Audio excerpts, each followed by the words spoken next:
Any issues post Preston that might be concerning you? No, everyone's fine. We've got a little issue with Kevin Stewart. That he's almost like a fatigue injury on his foot. He's gone for a second opinion today to see what is wrong.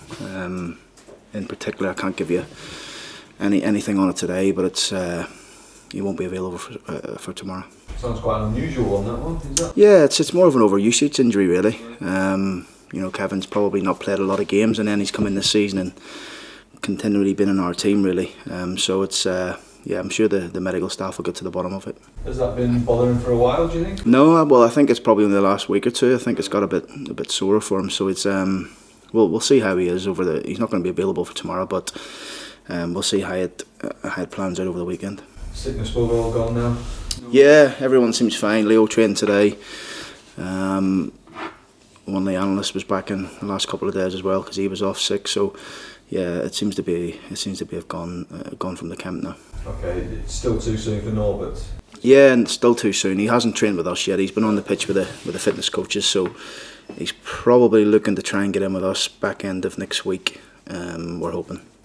I know he's a long way off, but John Sorrell, is he coming along nicely now? Is he back? Yeah, he's gone back over to Barcelona just to follow up on the proceedings that he's had. So he's been in a good place, John, since when he was in. He's obviously disappointed, and we all are, that he's not available, but hopefully it goes quick for him. The temptation must be, when you play like you did on Wednesday night, to name the same team. Does fatigue, fitness levels come into it for you? Well, we always pick a team based on where we think we can hurt the opposition. It's never, I think you've seen me already this season, I don't just pick a team because they've won the same team. It's about where can we hurt the opposition on that day. And if that means making one or two changes, then so be it. And that's the way we've approached every game. Is freshness an issue at the end of a busy week? No, they're a fit group. Right. Yes, at this time of the year, there is a lot of games in quick succession, but we look after them on the training ground and in and around the building, so that when the games come, they're fit and available. Do you feel like you have to manage any particular players over the next sort of month, 5 weeks, with their fitness? I'm thinking of people like Jackson and Camille who have had their international breaks and the big demands this season. Yeah, the both of them will have a bit of time off after tomorrow's game. They'll have a couple of days, and we've done that predominantly over the international. With the international boys, we've always given them an extra couple of days when the players are in, because yes, we're all aware that they've probably played 4 to 5 games more than anyone else, because predominantly they've been in the team. So yeah, we do manage people in a certain way because everyone's not the same. But the both of them have been outstanding for us this season. They really have, and it's important we try and keep them in a good place. After Middlesbrough, you said you'd be surprised if Jared's goal got taken off him by Tom Eaves. Has that been a dressing room politics this week? Not really. I mean, for me, I'm not bothered who scores goals, really, as long as we get the result and we win the game. I don't think Jared's too worried, and I don't think Tom's too worried either. I think the both of them just had a laugh and joke about it, but it is what it is. We got back into the game off that goal at Middlesbrough, so in hindsight, it's a team game, isn't it? It doesn't really matter who scores the goals. Too right. What did Wednesday say about your team and how it's progressing this season? Wednesday night. Oh, I thought you meant Sheffield Wednesday. I think it just shows that we've responded well after 2 defeats in a row. I think I remember sitting in a press conference where you saying you have to respond, but at least 4 wins out of 6 we've done that. 4 wins, 1 draw and a defeat in the 6. So it's a really good response from the group. Tells me that the group have got the bit between their teeth over these past number of games, really, to show that we actually are a good team, and we can give anybody a game in this league when we're on our game. Because it's no flash in the pan either. I was looking further back. It's 20 points from 11 games now. You must be very satisfied with the way it's going. Yeah, I mean it's good, isn't it? We're very close to the 2 points a game. What is it, 1 point, whatever it is. So it's promotion form. It really is what we've been shown over the last 10, 11 games. So we want to continue to build on that. We want to try and improve. There's areas always that we can get better at, and for us, that's the coaching staff's problems to try and nullify and make sure that we're better in the games coming up. The fact you're in your season high position now help confidence as well, because you can tell players that it's going in the right direction, but when they can see it in the league table climbing all the time, it helps, doesn't it? It does, and like I said to you before, I think the table, it's, sometimes you can look at the table 13, 14 games in and think, well, I mentioned before the Middlesbrough game, it's still very early days in the season. There's still a lot of games. Was it 28 games left, something like that? So it's so many points to play for. We're in a decent position. Yes, we just want to continue to build. There will be a certain expectation level around you to go to Barnsley and win after Wednesday night. Is that fair? I think looking outside, people will say yes, possibly with the form we're in and the form Barnsley's in. But we don't look at it like that. We look at it as another tough game. One we feel as if we can go and win if we play to our best. But we're going to need to be at our best to win there, because they're fighting for their lives. They've got a new manager. It's his first game at home. Those teams tend to run more, especially early parts of the game. So I think the start's going to be important again, like the Middlesbrough game.